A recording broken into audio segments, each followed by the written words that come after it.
Niteka n'umunezero ntangere vyo gusubira kubana namwe mwe banywanyi bakunzi bacu mubandanya mudukurikirana herereye irya nino mu makungu ya kure.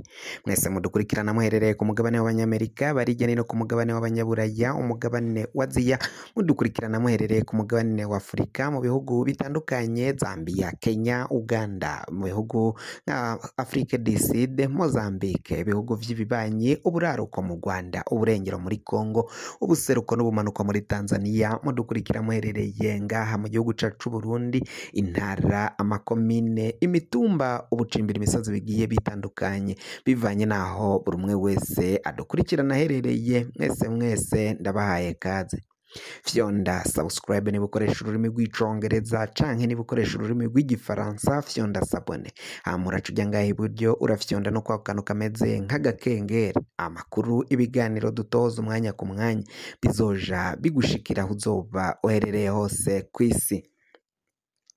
Amakuru agezweko ariko aravugwa ngaha mu gihugu cacu Burundi, reka tuyatangurire kuri iyi nkuru iriko iravugwa cane ngaha mu gihugu cacu Burundi, ingorane zabaye ku kibuga c'indege citiriwe Melchior Ndadaye ca Bujumbura, aho rero haba bibandanya gukwiragira irya nino, benshi bariko baravuga amakuru atandukanye. Abo ku kibuga c'indege, uyu Ambasaderi Joel Ngayabakura uyu rero akaba yaragize ivyo asigura ku rubuga rwiwe rwa X rwahoze rwitwa Twitter, akaba rero yaraciye avuga ko ari ingorane z'umuyaga nkuba wacitse, ariko amasoko yacu ari ngaho ku kibuga c'indege kitiriwe Melchior Ndadaye ca Bujumbura, abasanzwe bakorerayo ibikorwa vya misi yose, ngo ico kibazo caho indege zururukira kuri piste d'atterrissage mu rurimi rw'ikinyamazuru, aho rero indege zisanzwe zururukira iyo zihejeje kururuka nyine mu ibarabara zicamwo, aho ngo ikibazo c'umuyaga nkuba amatara yari yacitse, bikavugwa ko ngo ico kibazo uyu Ambasaderi Joel Ngayabakura yari yaciye agimenyeshwa hakiri kare, ariko ngo ntiyaca agitorera inyishu, ngo vyageze ubwo bishika amasaha y'ijoro ico gice c'ikibuga c'indege kizwi nka piste kitariko kiraka, amatara atayahari. Benshi bakavuga ko rero ngo vyoba uyu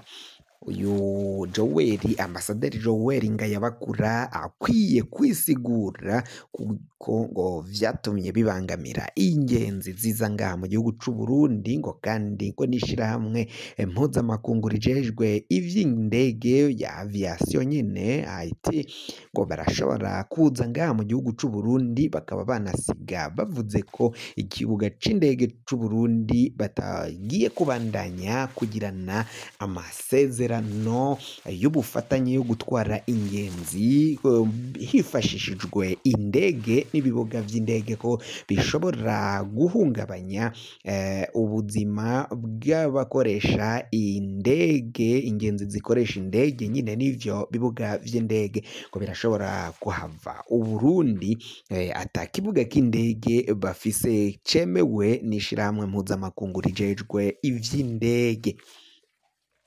Tuvuye kuri iyi nkuru iriko iravugwa cane ku bijanye n'ikibuga c'indege ca Bujumbura cazimye ko amatara, cabuze amatara, indege Brussels Airlines yo mu gihugu c'Ububirigi ikaba yaragiye kugwa mu gihugu ca Uganda, yari ishitse ku kibuga k'indege ca Bujumbura kitiriwe Melchior Ndadaye, aho rero bikaba bivugwa ko burangare habayeho ugusamara kw'abajejwe ibijanye n'ico kibuga c'indege, kandi barabandanya kuvuga ko ngo mu minsi iheze ico kibuga c'indege cari cahuye n'ingorane y'amazi, ukubura amazi, wasanga basanga mu bwiherero bwo ku kibuga c'indege hateretseyo uducupa tw'amazi two mu bwoko bwa Kinju aribwo bugiye buteretseyo.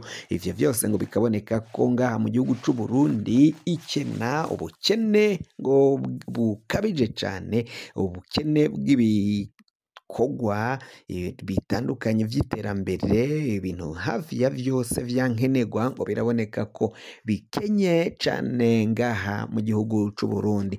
Ngo igihugu biraboneka ko cyajanwe mu manga, aho ku kibuga c'indege habura amatara, hakabura amazi, hakabura imoteri ifasha mu gusahiriza mu gihe umuyagankuba ucitse, imoteri igaca yaka canke yikora, igitoro carabuze. Ivyo byose ni ingorane zikomakomeye cane ziri ngaha mu gihugu cacu c'u Burundi.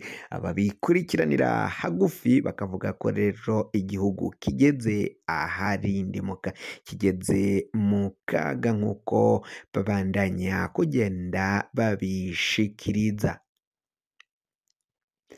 Tuvuye kuri iyo nkuru reka tuje mu gisata ca politike kandi umutama Agathon Rwasa uyu nguyu atwara umugambwe wa CNL inyankamugayo, biravugwa ko rero abandanya kurondera ukungene ashobora kuzoronka akaryo ko kwitoza mu matora aza mu mwaka w'2025 mu bashinga amateka. Biboneka ko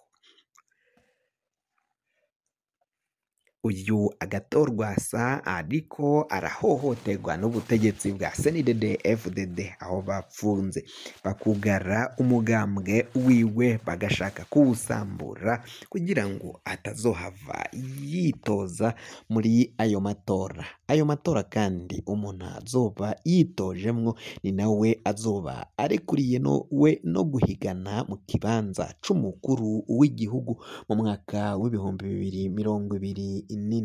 Ukungene bahinyanyuye ibwirizwa shingiro kwari ukugira ngo barabe ukungene bazohava bakumira uwo bafata nk'umukeba, uwo bafata nk'umuntu akomeye cane ashobora gutuma baja mu ihiganwa n'umugambwe CNDD-FDD.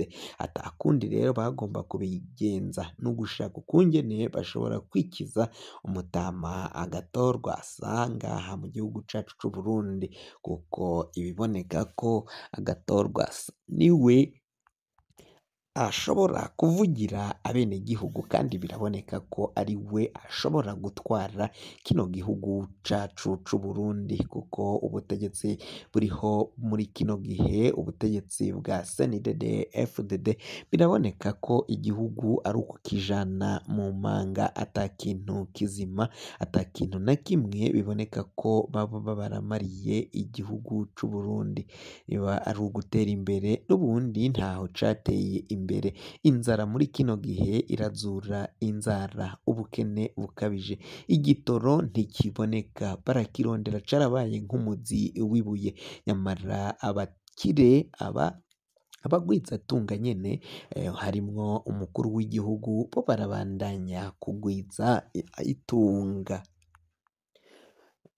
Uyu mutegetsi Varisto Ndayishimiye, umutambukanyi wiwe aravugwa mu rudandazwa rw'igitoro, harimo Fondation Mugiraneza na Prestige.